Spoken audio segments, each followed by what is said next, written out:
right, KISS Army, welcome to the KissFAQ podcast. Thank you for giving us your time today and letting us into your head.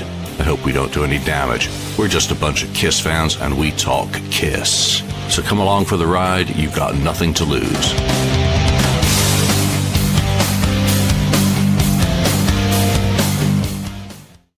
All right, for a moment there, someone turned off the intro, which should have played automatically. I'm just sitting there watching it going ding, ding, ding, ding. All right, welcome to the KissFAQ podcast. We've got Daniel Wees, we've got St. Louis Kiss Lonnie, we've got Marcus Almighty Mark, and Ken's currently rebooting, so he'll be along shortly. Thanks for taking the time to join us today live, or if you're catching up after the fact, we appreciate your support. All right, news for the week. Well, I think I'm going to go first with the news, and yesterday was the 20th anniversary of the latest iteration of the KissFAQ message board. Love it or hate it. I blew it up the last time round in 2006. I got fed up with it. I was having technical issues. I deleted it. Then I think a day or two later, I decided, I miss the community. I've got to, and I put it back together. And since then, it's been through its ups and downs technically. Socially, it is what it is, but it's stuck around for 20 years, which is kind of weird. I feel like the architect in the Matrix sometimes with it. I've tried to make it perfect, but humans can't handle perfection, so they've got to have some misery. They've got to be able to call it a cesspool. They've got to be able to call it all sorts of names and bag on it. But then again, there's a lot of great people who participate in it.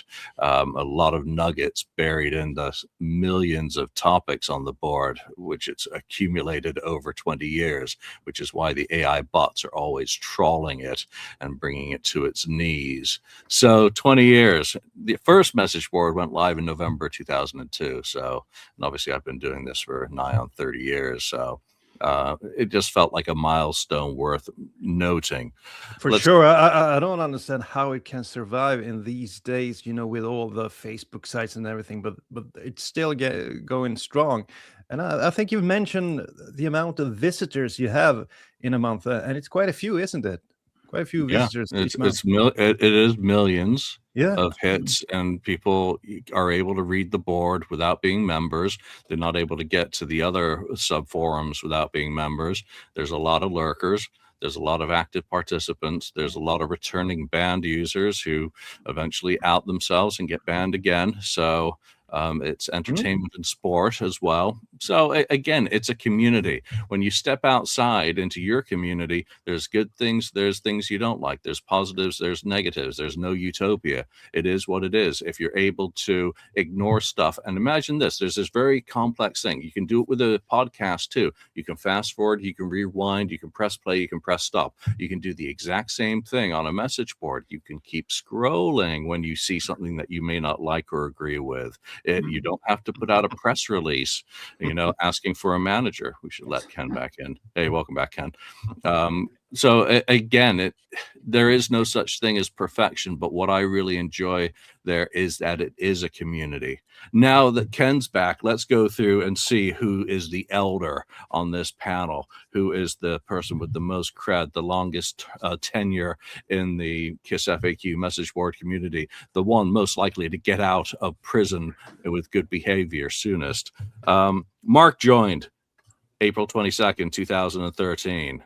You've been there for 13 years, Mark. Ken joined February the 10th, 2012. Daniel joined December the 3rd, 2009, and winning a prize of our respect and our applause, Lonnie. September 2006. That's right, boys. Wow. Nearly been there for 20 years. So, again, thank you to everyone who supported the FAQ over the years. It's been a trip. We're still there. We're still going. It's ad revs down. It doesn't pay for itself anymore. That board's cost about $40,000 to run over those decades. So in terms of hosting fees and all of that. So I think it's been worth it. What other news? Well, we did a show. I did an interview with Rob Albanese, Conversations with a Phantom. He did the revisited edition with Elaine.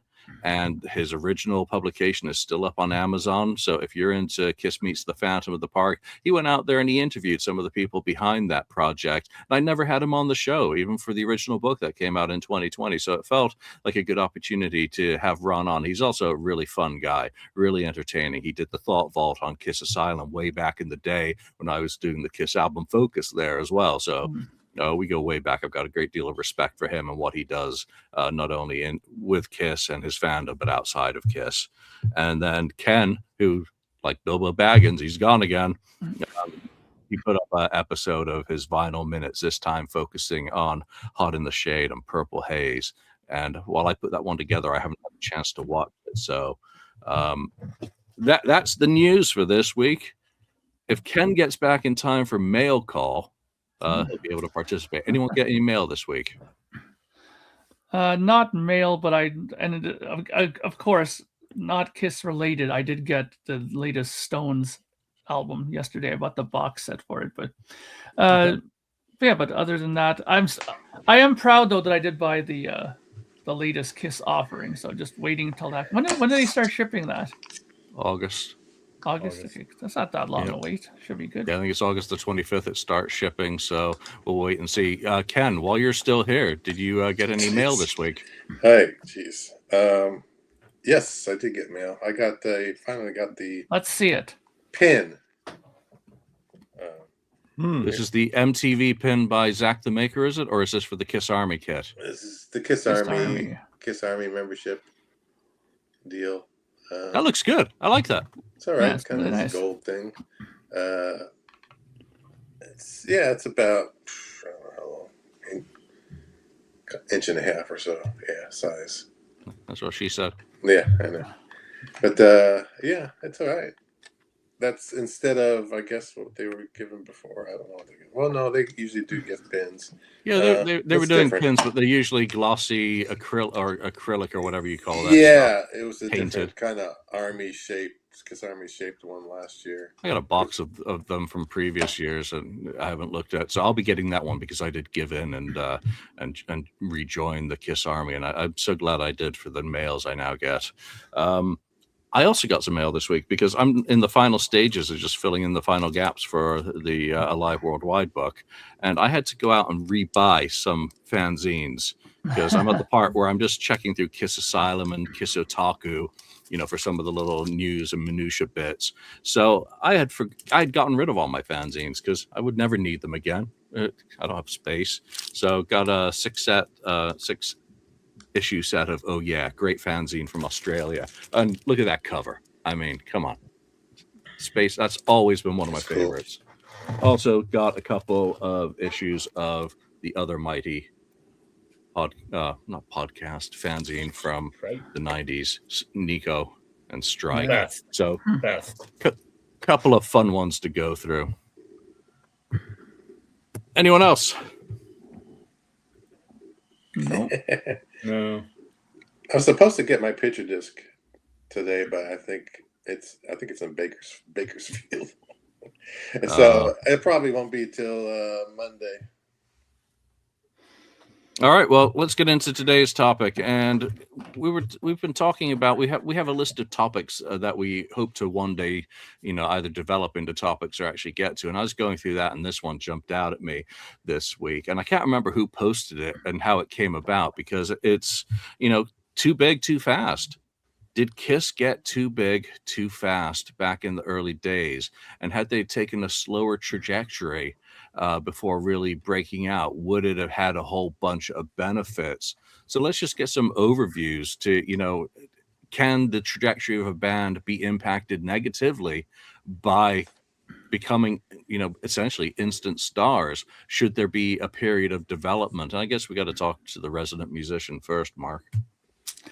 Well, yeah, I think that there's always that kind of curse to that when that happens. I mean, if you think now to all the bands that are still with us now and have been celebrating 40 and 50-year careers, most of them, I would say, had to take the sort of long road to it. I mean, it took like Rush more than a few albums. I think by the time they got to like Permanent Waves was when they were probably considered really stable by that point, right?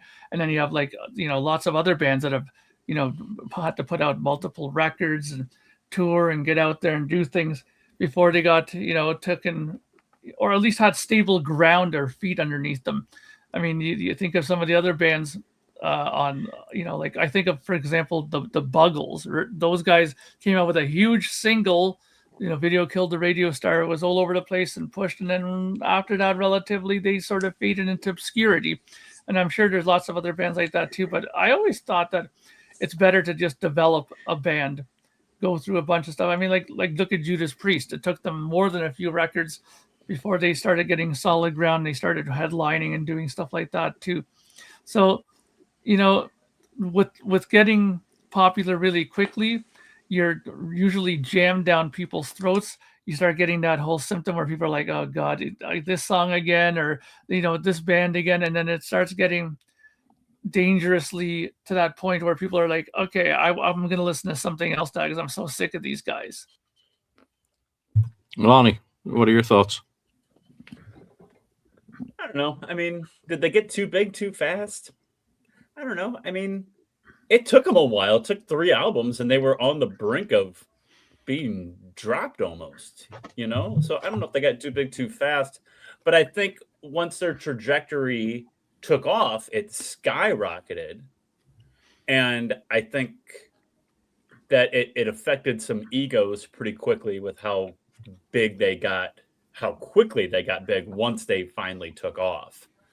Had it been a slower trajectory, maybe egos wouldn't have gotten out of control so fast, and maybe there wouldn't have been as much conflict because of those egos. But it wasn't like, they put out one album and just took off like some bands do. I mean, it took a while, and it didn't even take 3 albums. It took the live album, which was the desperation last chance, shot. But when it did, it we all know that it skyrocketed. But I think because of that, the egos got. I think you could say they got too big too fast later on. But I think the trajectory was too high too fast. I don't think they got too big too fast because it took a while. But I think the trajectory and how fast they got big once America started to discovering them is what ultimately was their downfall, because of Gene and Paul's egos, and Ace and Peter had their demons as well. And I think that was the bigger cause. Had Alive not been so great, but Alive been really good, and maybe they built on that slowly, maybe they would have, maybe the 70s Kiss that we know with the original 4 would have lasted longer. Lonnie, I got a question for you though too. I'm not taking questions, but Ken is.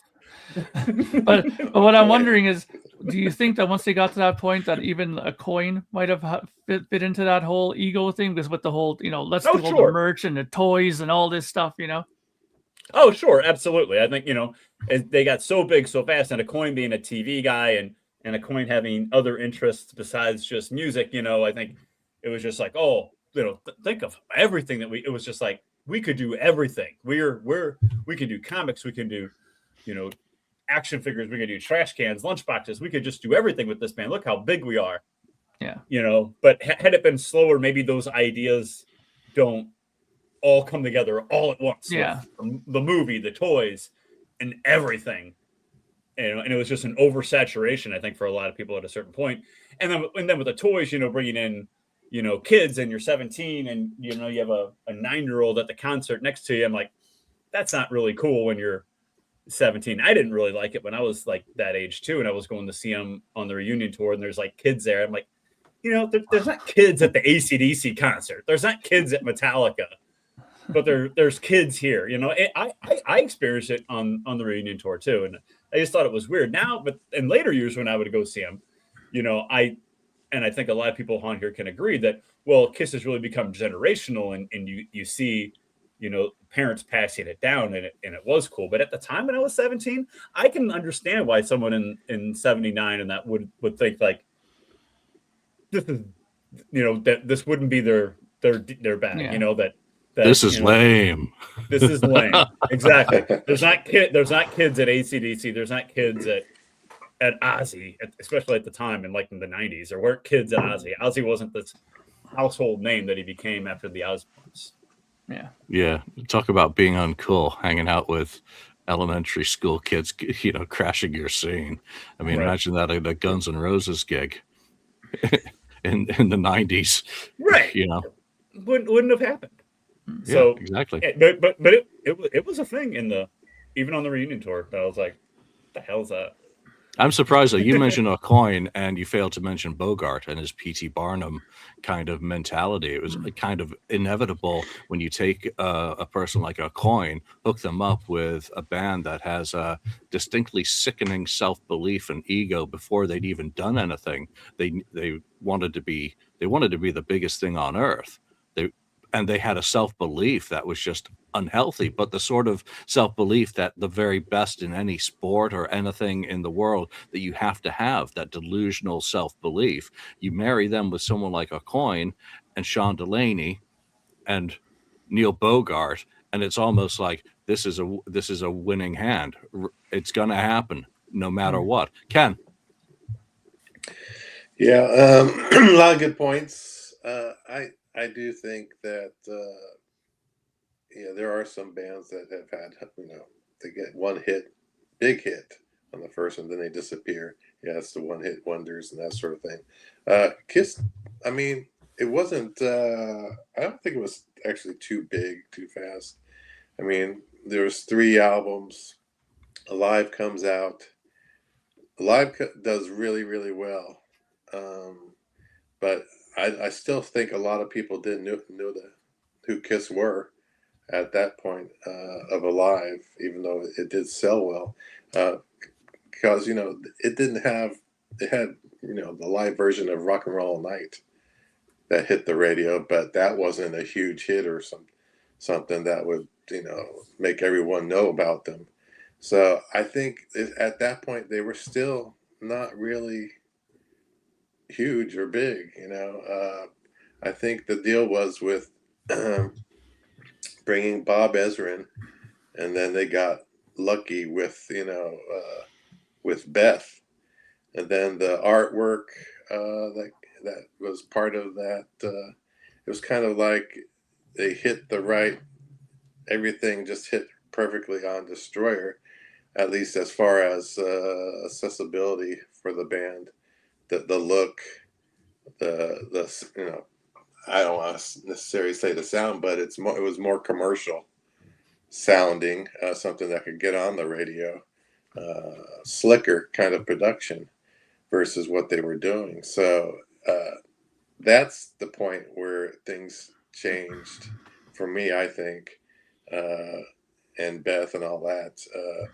I think if Bob Ezrin doesn't come in, you don't have Beth on the record. I don't think that would have ever made it to a record. And I think you probably would have had a different, most likely, probably a different album cover. You never know. They could have still,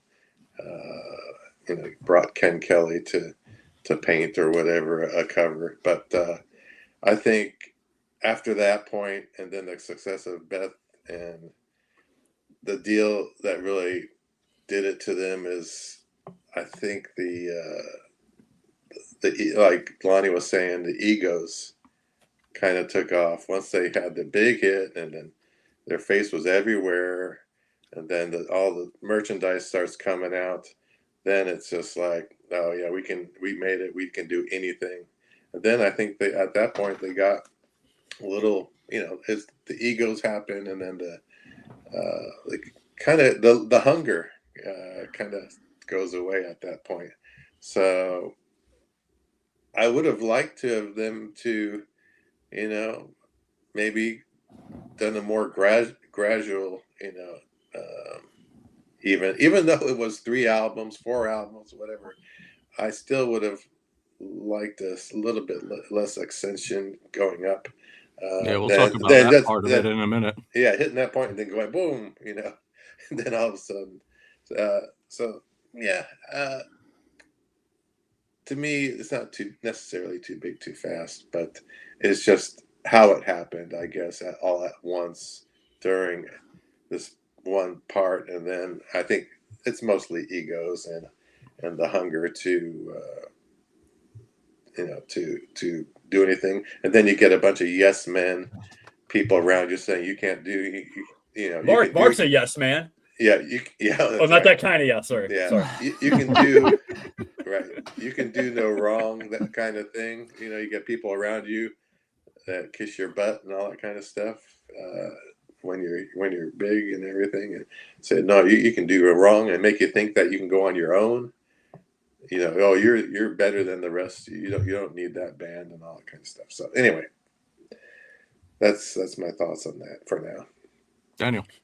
I think it has all to do with the personalities of the band members. I don't think it really matters if you break after 1 year or 5 years or even more years, because their personalities amplify.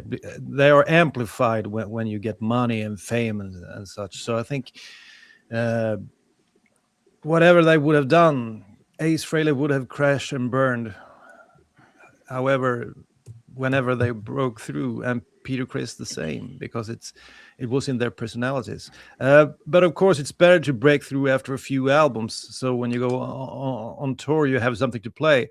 There are plenty of examples of people getting a hit on their first record. And what do they play when they go on stage? Well, everyone wants to hit one song 10 times. The rest they don't care for at all. And they are probably under par as well. So I think it was a pretty good trajectory to break through after 3 studio albums. Yeah, a couple of the comments have made a great point, that most bands don't put out albums as fast as Kiss. Kiss were really churning them out 2 a year, like the Beatles did in their early days. They really churned out the material rapidly. I think there's an importance in learning to be famous that you only get from that trajectory of baby steps. You do something with your first album. They used to talk about it in the old days that you'd be given 3 albums to kind of settle yourselves. You wouldn't immediately release an album and be fired, cut from the label like you are these days, if you can even get a deal. It was a different kind of ethos that they were willing to do artist development. Aerosmith is a good example of that with their first album, builds into they only just got to do a second album, Aerosmith. They were nearly dropped from CBS because of the performance of the debut. Good point. Thin Lizzy took like 7 records before they broke through. Same with Rush. Rush, not only lost their drummer, they needed a second album, and then they needed a third, and then they needed to roll the dice and decide with 2112 to do what they were going to do. So they had a definite arc, a trajectory of development, and also a little bit of luck. Kiss is doing theirs multi times a year. Debut comes out. A few months later, Hotter Than Hell comes out. A few months later, Dressed to Kill. Can the Tour. Here's another one. And then they strike it. But that is too much too fast in that sense, because they're moving at a speed that other bands are stretching out into years and a lot more touring. But Kiss also, if you look at the ingredients, would the ingredients have self-combusted before they ever got to that point if it was 1 album a year? So it's a very different dynamic. But I think you have to learn how to handle that fame and that pressure and everything. I think age comes into play as well. I mean, if you're a teenager or in your early 20s, there are a lot you want to do that you maybe not want to do as much when you're 25. So if you break through when you're really young, you can fall in all, go for it, for everything a little bit too much. The drinking. And there's an interesting thing too. If you think about it, like for example, when you compare like Rush and Kiss, for example, Rush gets signed by Mercury, a huge record label. And then the pressure was on because there's lots of other bands that they can, have to deal with and drop money with. But Kiss were signed by Casablanca, which Casablanca pretty much started that whole thing knowing they were going to get Kiss as their first band. So I think they got a lot more flexibility that way, that they were the band that they kind of almost started the label around, right? Whereas Rush, they didn't have, I don't think they had that same sort of, try again. They didn't have that same kind of, they were there ready to let them go at unless their manager was able to smooth things over with them. Whereas with Kiss, Coyne and Bogart, they had a good relationship. They started that whole thing together with Kiss. So I think they had a little bit of an advantage with that. Yeah, and look at Rodrigo has a great comment. Aerosmith took 2.5 years to get big, January 73 to 75. Aerosmith had also been going for a couple of years, learning how to be Aerosmith. Mhm. You know, learning their chops in ballrooms, playing. Rush had a long history before they ever released an album as well, as did the Beatles. Had years woodshedding in Hamburg, or multiple visits to Hamburg, you know, the Pete Best years, before they ever got to get a deal with Decca. So Kiss had like 20 shows under their belt by the time they got a coin.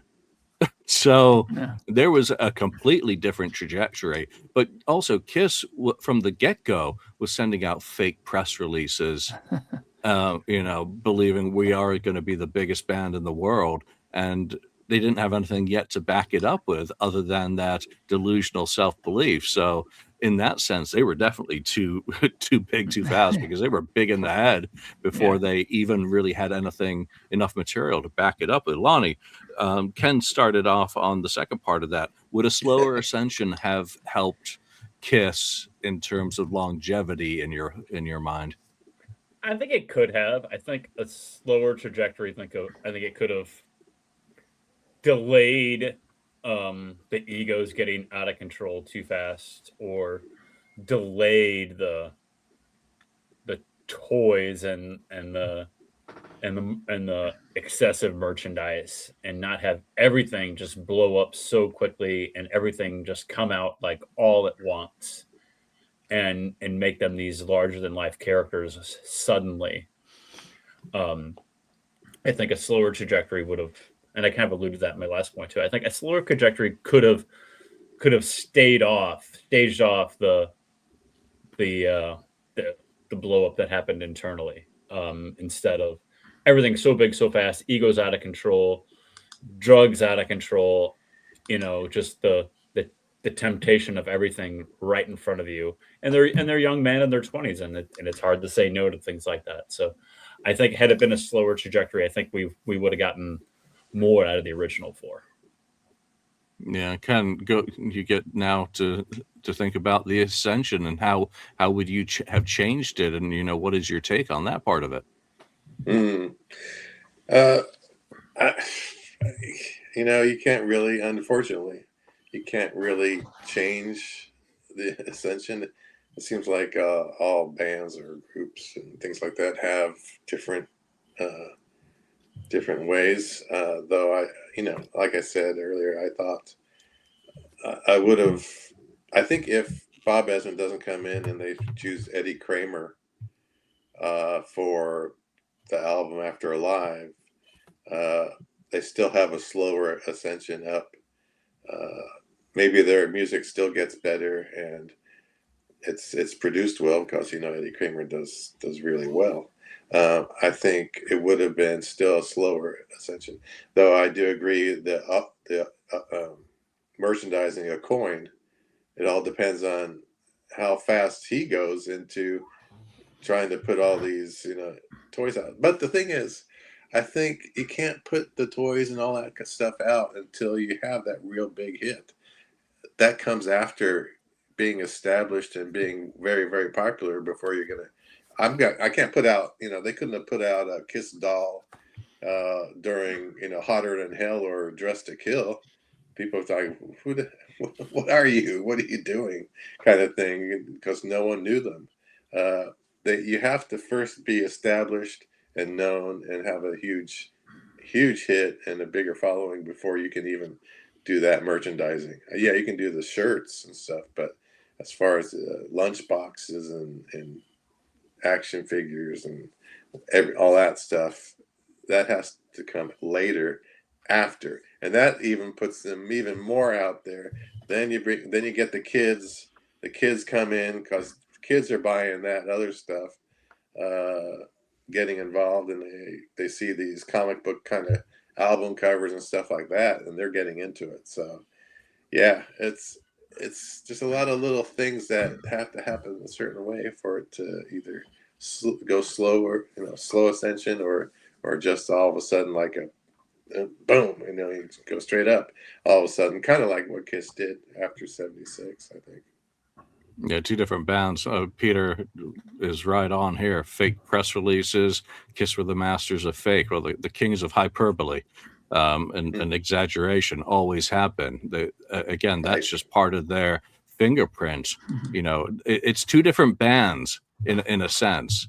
Mark, Ascension. Yeah, I mean, the interesting thing is that we're talking about with a slower rise would have helped them. I mean, all things considered, I think Kiss had a pretty good career. I mean, they've hit like the 40-year mark and stuff like that. So I don't think there's too much to complain about as far as their ascension, whether it was slow or fast. But if they did it slower, who knows? Because it almost seemed like these guys were fueled a lot by some of this, hype, this sort of whole this energy of the, everything now, quick. I mean, Gene and them used to always say, we did two albums a year and we had toured behind it and this and that.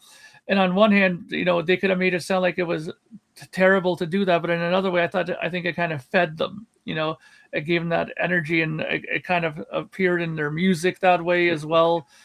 So I don't know. I think that if it was any slower, maybe it wouldn't have had the same impact.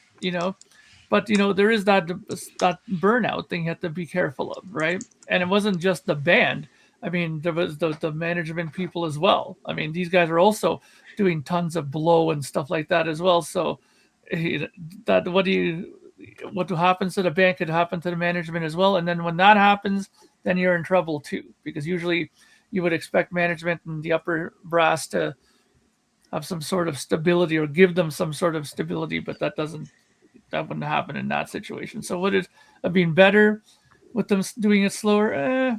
I don't know. I almost think that the pace that they were doing it at helped fuel those early days. A completely different contrast is Guns N' Roses.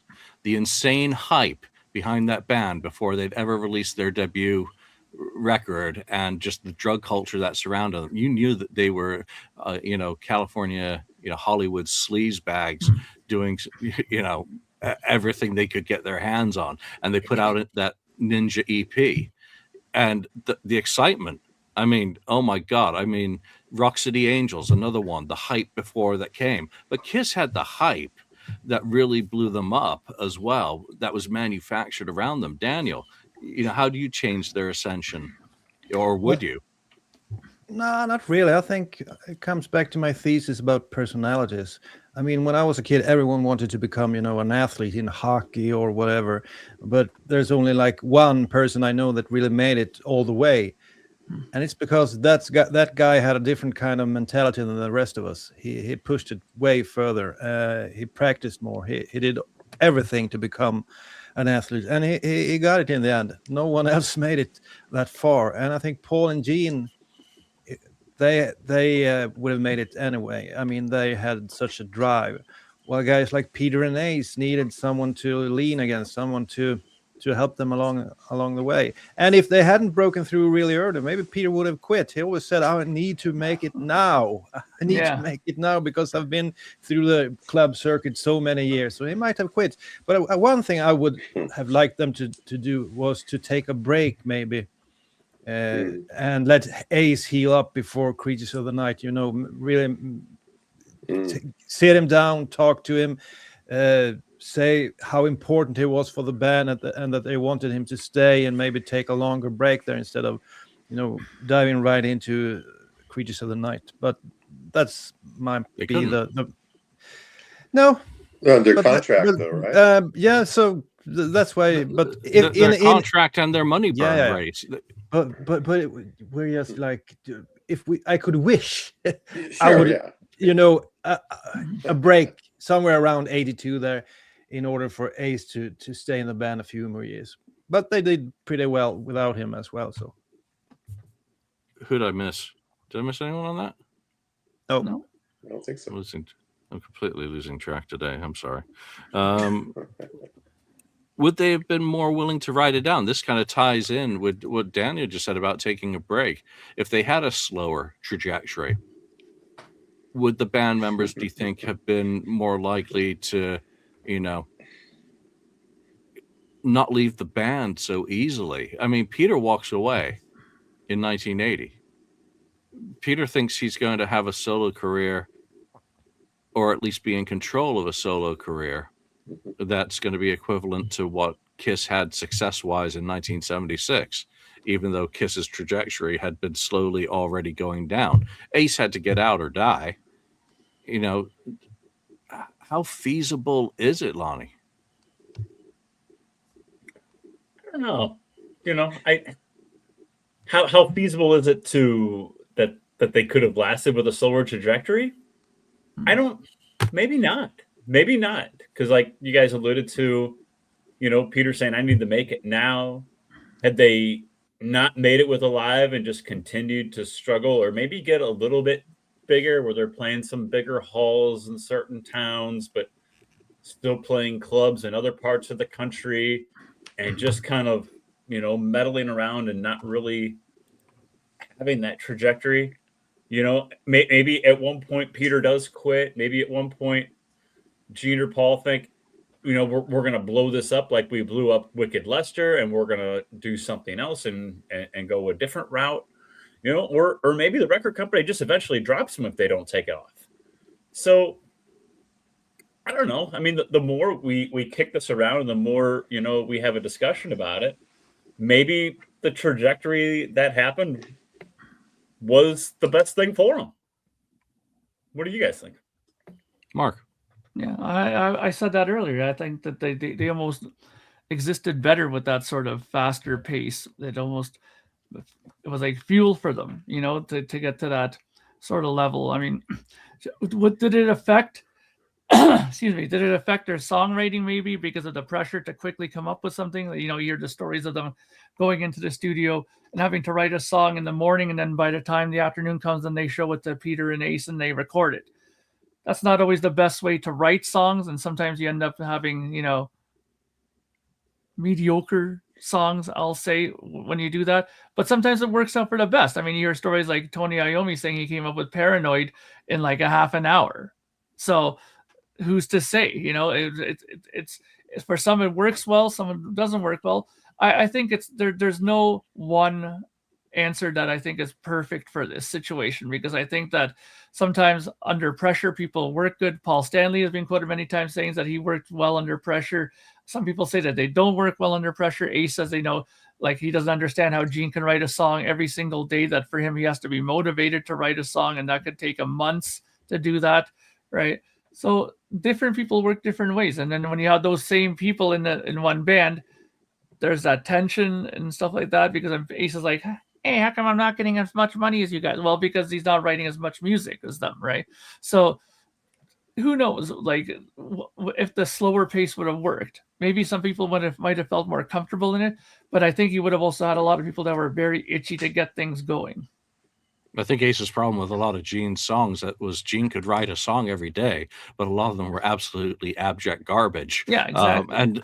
And that was what his problem was, that just calling it a song is not good enough. That's just going through the motions. It's delusion.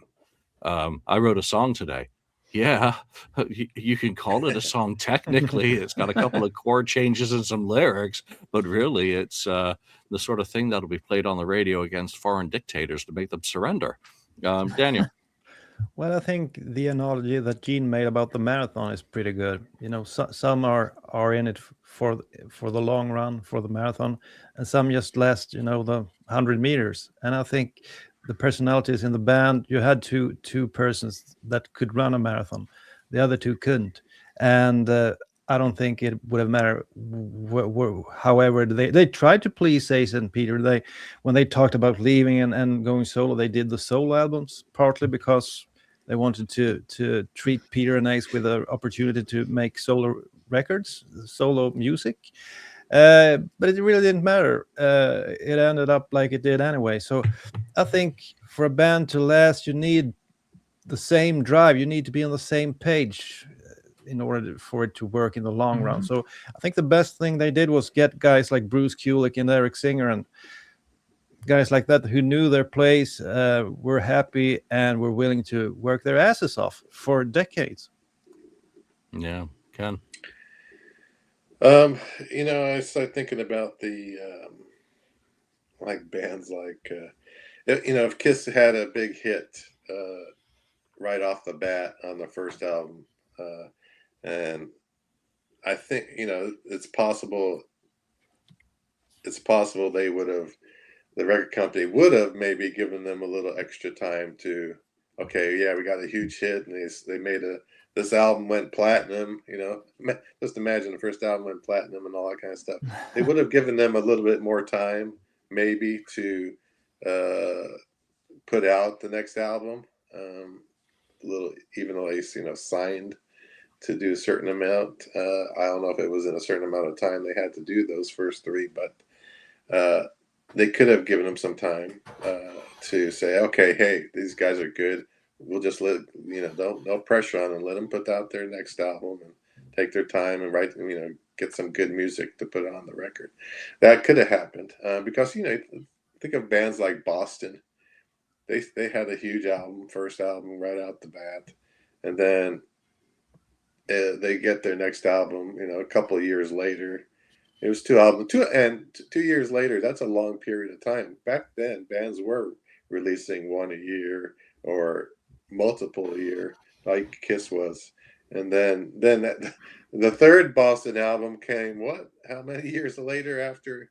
No, what was that, 87? It was like Third Stage. Yeah, Third Stage was just 85, Amanda. 86. I don't know. It's somewhere around there. And it's like, wow, there was no pressure, to do anything. They just did it whenever they wanted to at that point. But you sell 12 million copies. There's no pressure anymore. I know. You made a lot of money.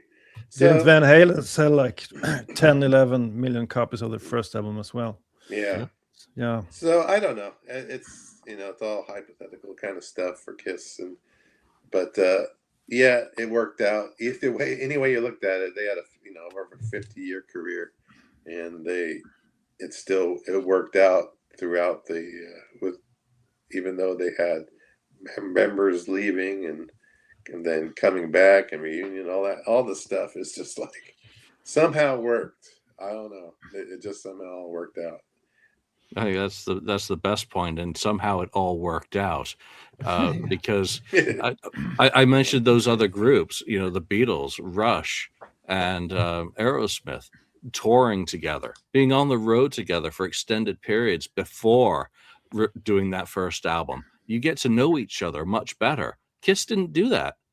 Kiss would do a gig at the Daisy and go home. Yeah. So there wasn't that bonding on a personal level over an extended period of time. And that's probably beneficial when you consider the 4 ingredients that go into Kiss are very, very different people. In Rush, you could see the similarities between Alex and Geddy. Those two, they get each other's thoughts. They could read each other's minds. Same in Aerosmith. There was a lot of unity in thought, but here you've got 4 very different people, 4 very different ages as well. You've got Peter, who's substantially older than the other guys and has already put in a hell of a lot of time in the clubs doing the grind. You have Ace, who's much younger, but has also put a lot of time in doing the grind. You've got Gene, who's older and foreign, essentially, who doesn't have much live experience, a tremendous amount in comparison with the others. Obviously, they did do stuff, and same with Paul. So you've got 4 very different component pieces. Mark, and you brought up a good point, because, for example, Alex and Geddy, they were friends from back in elementary school day, so they've known each other personally for a very, very long time. They just made a band together because they were just friends and wanted to do it because they loved music. And there you go. So they already had that connection when they started the band. So that wasn't going to get in the way. There was no, conflict of characteristics or personality there.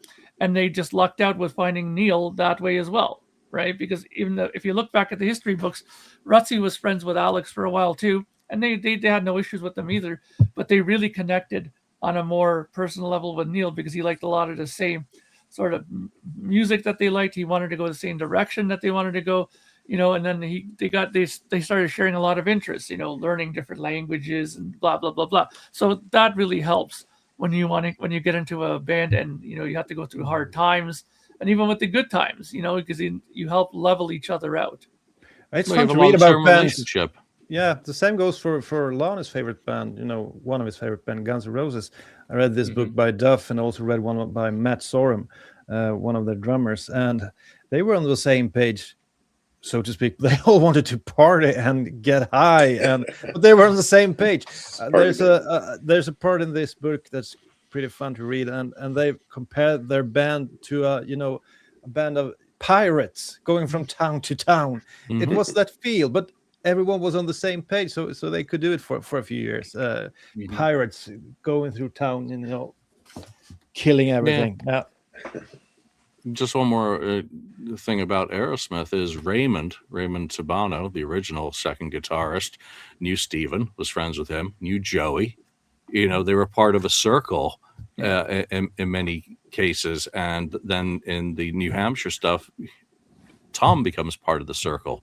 So again, there were these circles of, they had a long-term relationship with one another that the guys in Kiss didn't have. So the guys in Kiss remained cheese and chalk, very, very different, on different trajectories, not necessarily on the page. Let's move into some other board topics. One of the ones that popped up this week was, what is the worst thing about Kiss?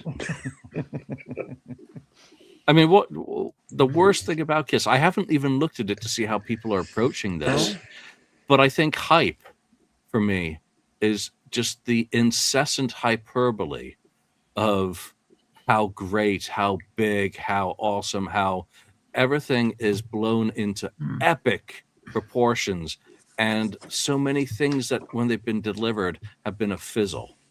And in finishing work up on this Alive Worldwide project, I see them talking in '96 about 3D effects. Do you remember how that was hyped to no end about how you're gonna be like there? We're expecting the most amazing thing, and you ended up with Jaws 3D. Hyperbole to me, it's one thing to be cocksure and self-confident. That's a given. You have to have a certain amount of panache and arrogance as a rock star. But boy, do they take it too far sometimes. Lonnie, what's the worst thing about Kiss? I think that's a good point, Julian. I think the fake hype is good. But to me, the worst thing about Kiss, and the most embarrassing thing, or that just makes me put my head down and shake it, is the constant bashing of original members that we could never get past.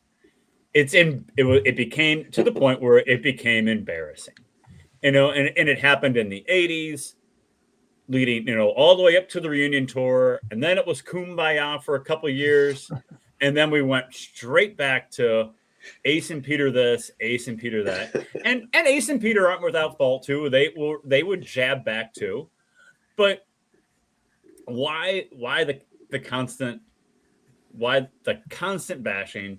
I mean, up until the very, very end, and even after Ace's death, we still have pointing the finger at Ace. Well, people don't die from falling down the steps. Well, absolutely they do, Gene. We can't let it go, and it to the point where it just became or still is embarrassing. It just makes me appreciate what the four of you did together. And did it work out in the end? No, but it did. But at the same time, it did work out in the end. Because of the chemistry of the four of you is what made you who you are today, and be appreciative of that. So that's my biggest thing that I don't like about Kiss. Is even to this day, it still goes on. Mark. Yeah, well, for me, it's always been one thing, and that's Gene Simmons. Gene Simmons, whenever he does an interview, anytime I hear that this guy's going to be in some sort of interview format, it's always like, oh boy, this is not going to go well. I mean, even more recently, it's not recent, but in a more recent thing, like out of the 70s, there was the interview that he did with Sharon and him, and he started talking like, all sexist in front of her, and she literally walked off the whole set live on TV in front of the guy, and he's like, Sharon, come back, Sharon, I was joking. Like Sure. this guy, he has no grasp on, reality, this guy. And even Paul telling him, when is the truth good enough for you? He blows up numbers for a concert. He says like, Rio was 500,000 people there when it really wasn't, only like 200,000, which is a lot of people still. But, he's never satisfied with what the truth is. Anything that this guy talks about is like unbelievable. Like I would never trust this man with anything that comes out of his mouth. Never. Like he just seems to me to be just out of touch with everything that surrounds him. It's like he lives in another world completely from us. It's just unbelievable. Like he is the thing that I despise about Kiss. I mean, to the point of where, when I do some of my other podcasts and I just mention Kiss in passing, whether it's like, comparing music or something, then I have some of my British people there to say, Kiss, isn't that the one with that Gene Simmons fellow? That man is really off his rocker. Like you hear all these like people know Kiss because of his stupidity, and that's a shame. Boy, you should go listen to some of his latest stage patter from this year. It's going down well. Right? Yeah. It's got the audience on their feet and leaving, unfortunately. Gymnasium. Daniel. The most embarrassing Kiss thing in history. Well, there have been a few, but I recall seeing that Creatures of the Night reissue in '85. They looked really cool on the cover. I like that cover, they without makeup. Even Bruce Kulick looks kind of lean and mean.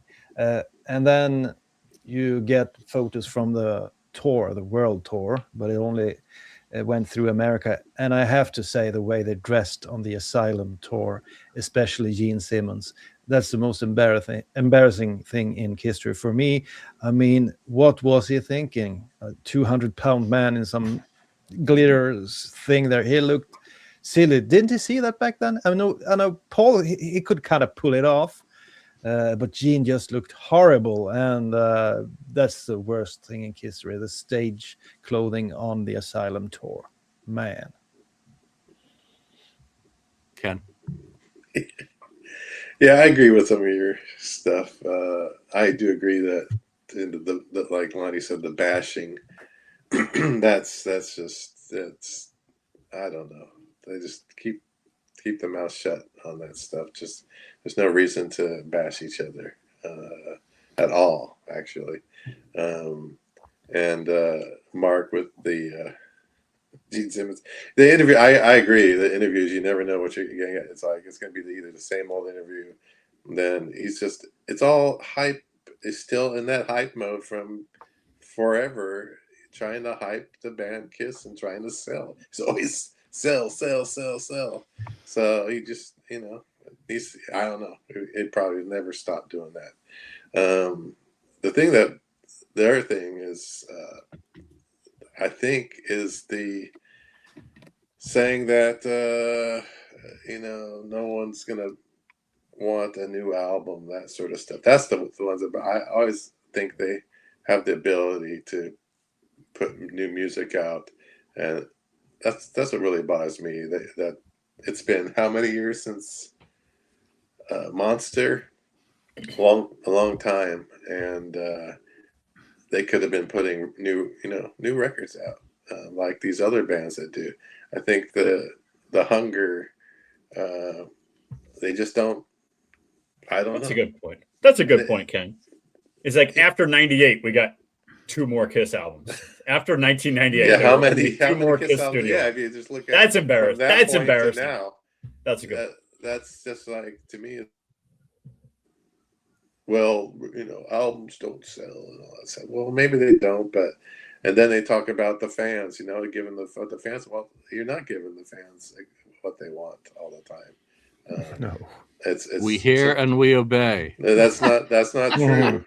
That's a great point. It's not after true. '98, 2 albums. That's the biggest lie he's ever said. Then, I don't know. It's just the thing is, music. There could have been probably a lot of good songs that we that could become some kind of classics, newer classics, I guess you could say. There's always some songs that are going to be really good. Yeah, let me hear you say yeah. Yeah, that's an album Say full yeah. of classics. Yeah. So I don't know. I think that they missed an opportunity there. I don't know what it is. I mean, I think that's more of a Paul thing. He doesn't want to do it.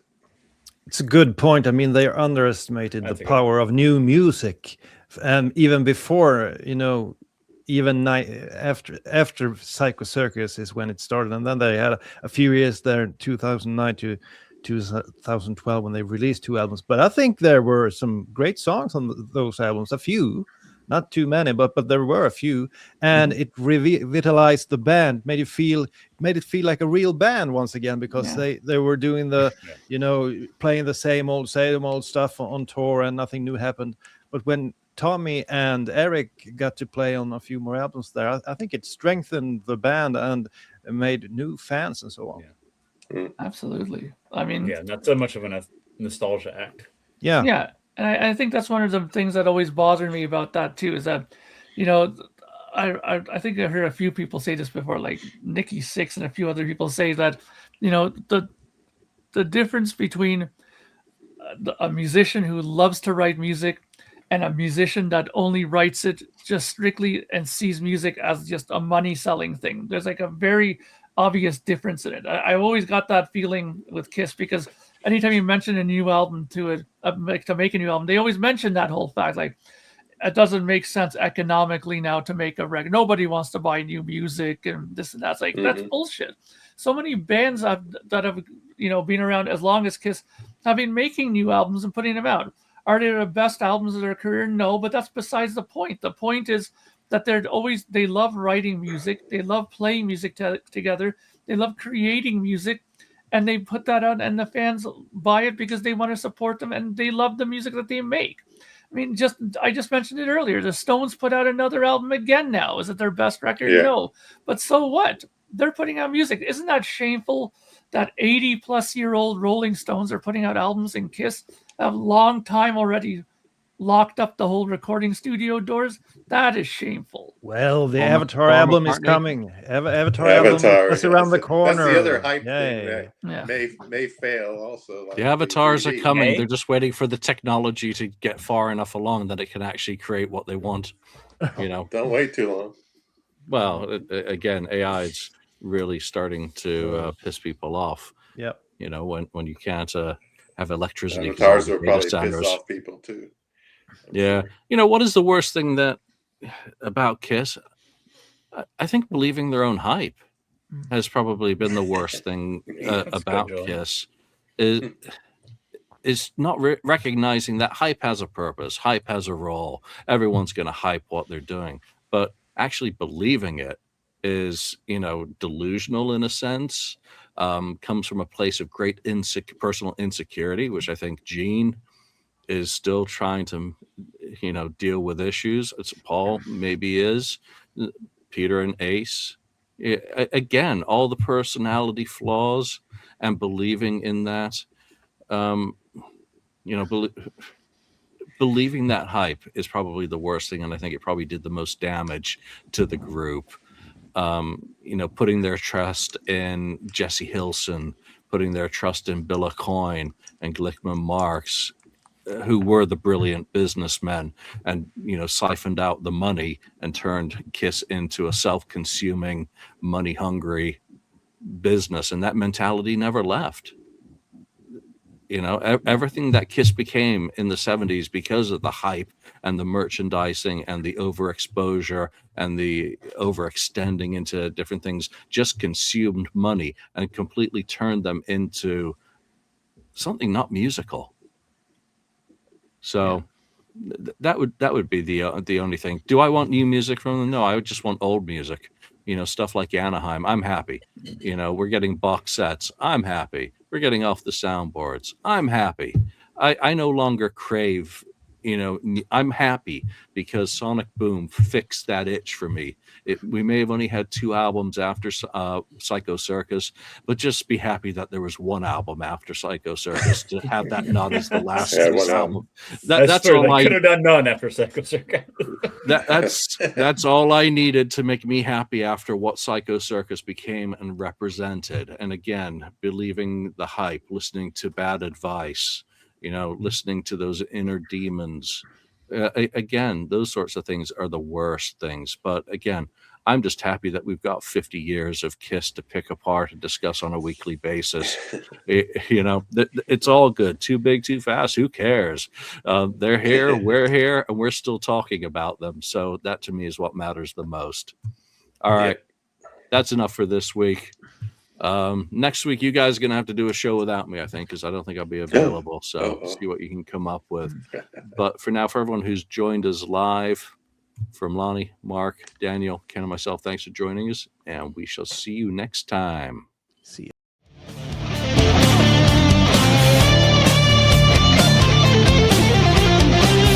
Thank you for spending time listening to the KissFAQ podcast today. All sales are final. There are no refunds.